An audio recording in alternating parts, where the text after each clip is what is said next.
सफर हो रे मौसम हसी वाह આ મોસમ તો હસી છે પણ કેમ કોઈ દેખાતું નથી ક્યાં ગયા હશે બધા સુમસામ લાગે છે સાલું લાગે છે કે મારા પ્લાનની ખબર તો નહીં પડી ગઈ હોય ને તો શું થયું હે ભલે ને ખબર પડી જતી બાકી આપણે પ્લાન તો પ્લાન જ રહેવાનો છે ચાલો બેસીને इंतजार करिए सुहाना सफर और ये मौसम हसी वाह भाई वाह कौन अरे अरे धारा धारा बेटा કેમ કોઈ કઈ ઘરમાં દેખાતું નથી કોનું કામ છે તમારે અરે કામ તો કેનું હોય આ તો હું જરા મમ્મી નથી બહાર ગયા છે અને સાથે નિશા બેન પણ ગયા છે અચ્છા એટલે કે મમ્મી ને નિશા બહાર છે અને તું ઘરમાં એકલી છે ના હું પણ જાઉં છું મારે પણ શોપિંગ કરવાની છે અરે પણ એક વાત મને સાંભળ તો ખરી તો મારા માટે નાસ્તાની વ્યવસ્થા કરી છે ને કાકા નાસ્તો ઘણો બધો ઘરમાં છે જ અને ચા હવે તમે તમારી હાથે બનાવી લેજો હું હાથે ચા બનાવું અરે ધારા તું છો પછી મારે શેના માટે ચા બનાવવાનો હે તમને શું લાગે છે તમે આટલું કર્યા પછી હું તમને હજી ચા બનાવી દઈશ એમ શું કર્યું મેં તમને લાગે છે કાકા કે હવે હું તમને ચા બનાવીને આપું અરે એવું તમે શું કર્યું શું કર્યું શરમ નથી આવતી તમને હજી તમે એમ પૂછો છો કે તમે શું કર્યું શરમ શેની શરમ તારા એ મારે શેનું શરમાવાનું તો તારે છે તું નવી નવરી દુલ્હન છે તારા તું મને સમજી શકી નથી હું તમને બરાબર સમજી ગઈ છું કાકા અચ્છા તો તું કેવા શું માંગે છે અત્યાર સુધી આ ઘર જે સહન કરતું આવ્યું છે ને એ હું નહીં કરું તો હું સહન કરીશ અરે આ ઘર છે ને આ ઘરે મારી માલિકીનું છે મેં તમને લોકોને આપ્યું છે સમજી એટલે તમારા બધા ઉપર મારો હક છે એટલે તમે જે ધારશો એ કરશો હા એ તો ક્યારેય નહીં બને ક્યારે શું નહીં બને જોઉં છું તમે શું કરો છો એમ તારે જોવું છે તો તું શું કરીશ તું શું કરી મારે જાવું છે કેમનું જાવું છે તારે મારે બહાર જાવું છે મારે મોડું થાય છે કાકા તમે તમારી હદમાં રહેજો હું મારી જતમાં છું આ મકાન પણ મેં તમને લઈ દીધું છે એટલે શું તમે જે ધારશો એ કરશો એમાં ધારવાનું શું હોય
મને મજા આવે છે રમવાની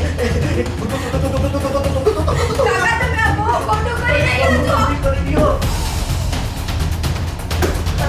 અરે કદું ભીતો રે ઊભી રે કહું છું અરે તું જાય છે ક્યાં અરે હું તો તારી પાસે આવું છું અરે વાહ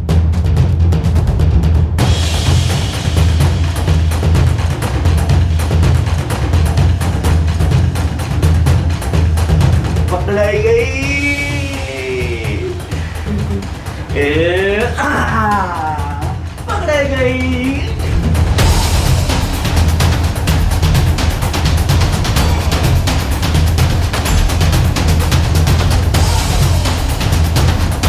અરે તારી કાકા તારી મોક કહું છું. હું રમાડી દઈશ, છોડી દો મને. તારી મૂકી દે, રમકડું નથી. અરે આ છરી છે, રમકડું નથી. છરી રમકડું નથી.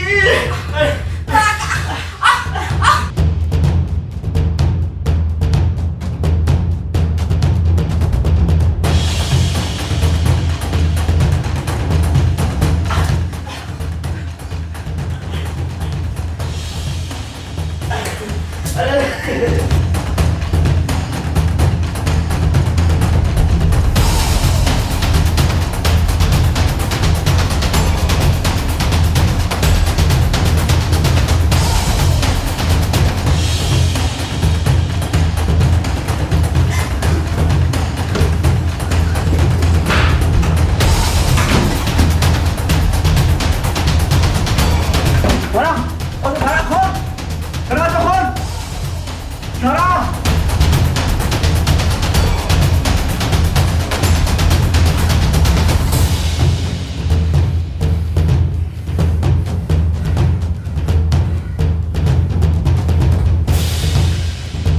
શું કરવું હવે? ધરા, દરવાજો ખોલ. ધરા, દરવાજો ખોલ, નહીંતર પાટું કરીને તોડી નાખીશ દરવાજો. તમારે જે કરવું એ કરો. દરવાજો તો હું નહીં જ ખોલ્યો. ધરા, ખોલ. શું કરું? કેમ કરીને દરવાજો ખોલું? કઈ સમજાતું નથી. ના દરવાજો તોડું.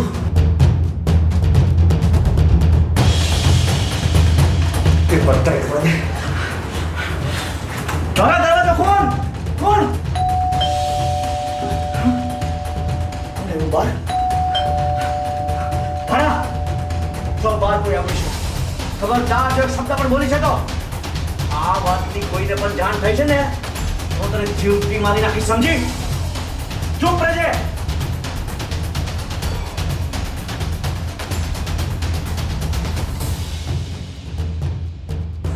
આટલું બધું શેનો અવાજ આવે છે અને પાછું કોઈ દરવાજો નથી ખોલતું. પ્રફુલભાઈ, કાકા પ્રફુલભાઈ, કાકા, ધારા,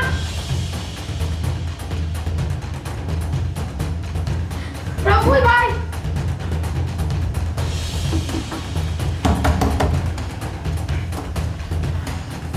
આવું છું. અરે હંસા ભાભી, તમે વહેલા વહેલા આવી ગયા.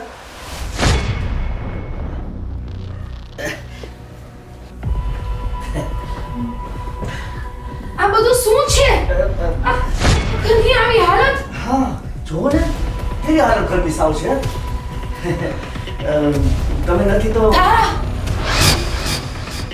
ધારા ક્યાં છે? ધારા, ધારા તો કદાચ એના રૂમમાં હશે. ધારા, અભી, ધારા, ધારા બેટા, અમી, ધારા, શું થયું ભાભી? આ શું થયું તને?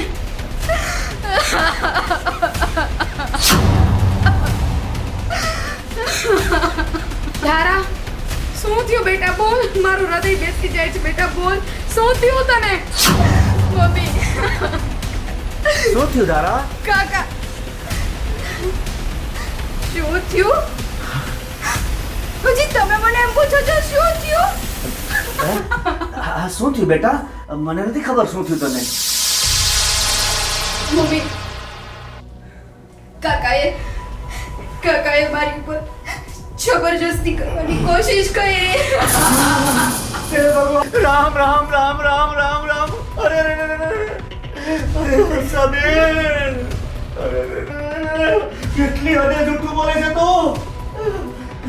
છૂટું એ નહીં, તમે બોલો છો. મારી વહુ ખોટું નથી બોલતી. તો હું ખોટું બોલું છું?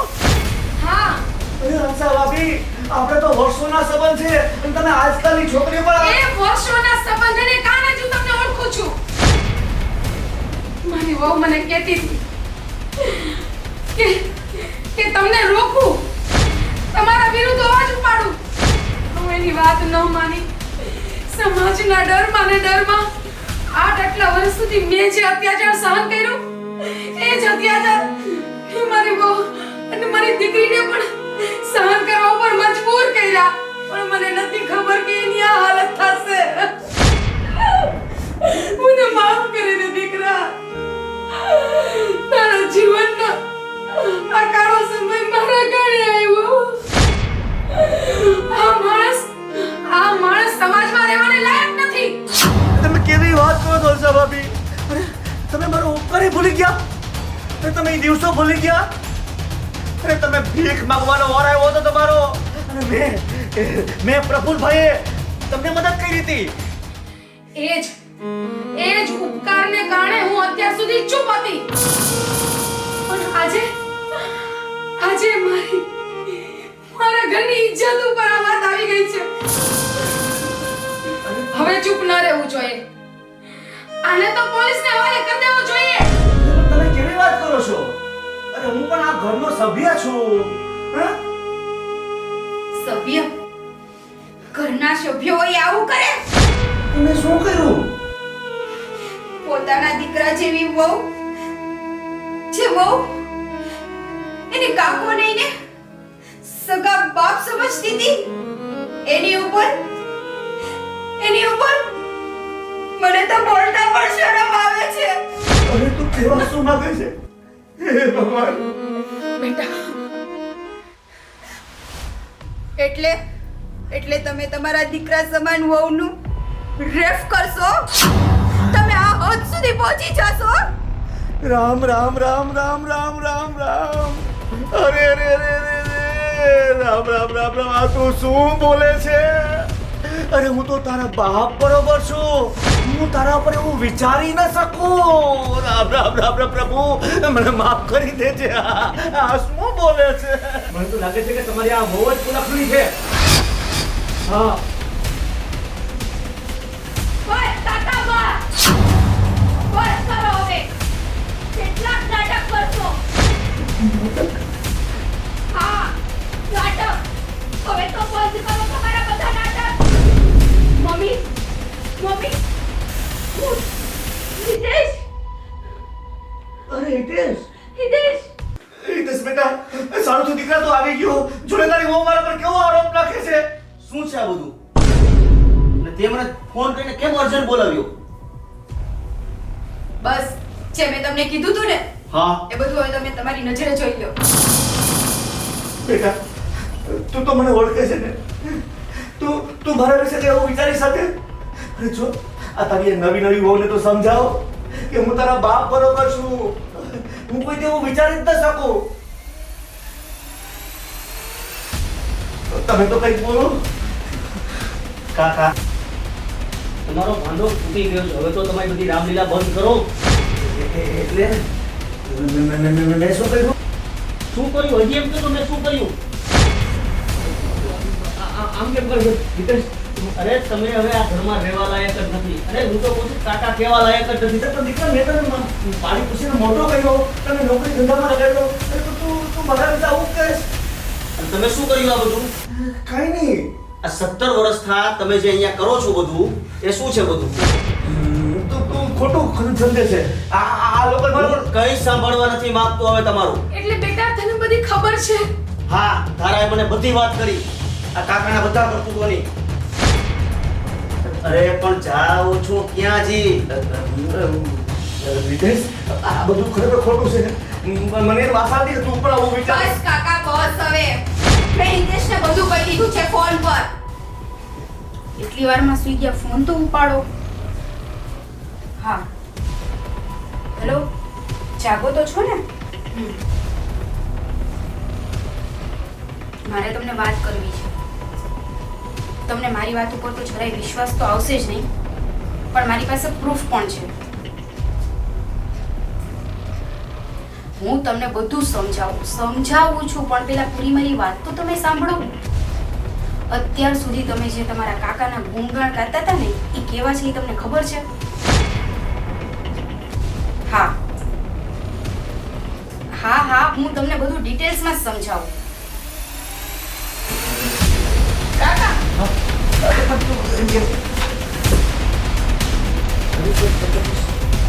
કપડા ચેન્જ કરી લે ને. હા, હું તો ફોરવર્ડ છું. બાથરૂમમાં કપડા ચેન્જ કરવા છે ને તો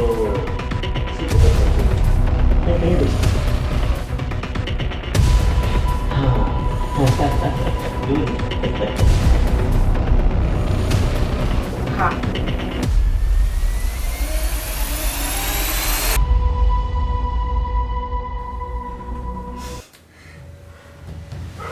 તમે છે ને અહીંયા મોઢું બતાવતા ને બીજી વાર, બરોબર છે? જો કાકા સમજીને છે ને જવા દઉં છું આજકાલ, બીજી વાર દેખાણા ને અહીંયા તો સાજા નહીં જાવ અહીંથી. અરે જા જા. અરે બસ કાકા, બહુ થયું હો તમારું હવે. સાંભળી લે એટલે છોડ આ વાત. સાંભળી લે, મારાથી છે ને હા એ કરી લેજે. હું તમને બધાને જોઈ લઈશ. તમારા બધા પર માનહાનિ દાવો માંડીશ. અરે તમે એક નિર્દોષ માટે આરોપ નાખો છો. તમને લોકોને શરમ નથી આવતો? સારા ઢકુડાઓ, હું તમને બધાને જોઈ લઈશ. એક એટલે છોડીશ નહીં. હું કહીશ છું તમને. તારાથી થાય ને એ કરી લેજે. જોઈ લઈશ.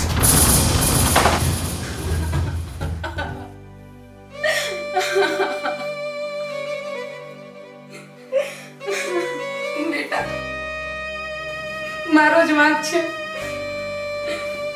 તારે મારા કારણે બહુ સહન કર્યું.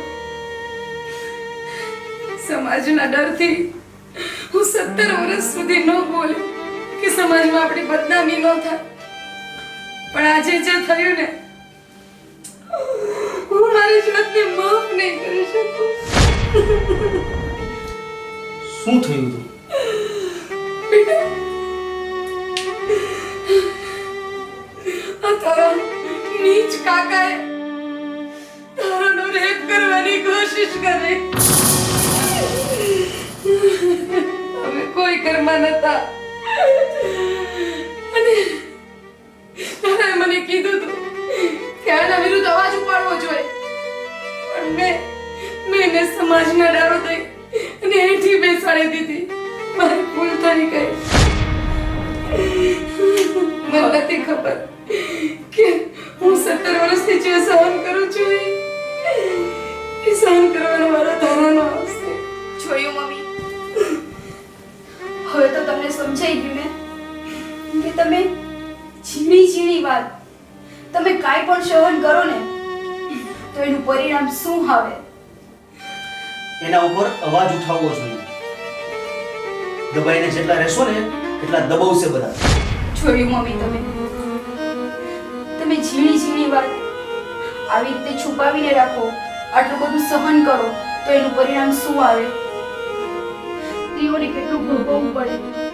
આ તો સારું હતું કે હું હતી. જો મારી જગ્યાએ દિશા હોત ને તો આ ઘરની આબરૂ આજ ખુલ્લે આમ. મને માફ કરી દીધા. હું તમને એટલે નથી કહેતી કે તમે મારી પાસે માફી માંગો. હું તો બસ તમને એ સમજાવવા માંગુ છું કે તમારી સાથે કંઈ ખોટું થાય ને તો એને સહન કરવાની કોઈ જરૂર નથી. એનો અવાજ ઉઠાવવાનો હોય. હવે તમે જરાય ચિંતા ન કરો. હવે કાકાને હિતેશ જોઈ લેશે. પણ એ કઈ જેવો તેવો માણસ નથી. એ તને નુકસાન કરશે તો બેટા. એનાથી કંઈ ન થાય. એ કંઈ નહીં કરી શકે. કાકા કહીને તો ગયા છે કે હું તને જોઈ લઈશ. તો જોઈ લેવા દે, જે થાય એ જોયું જશે.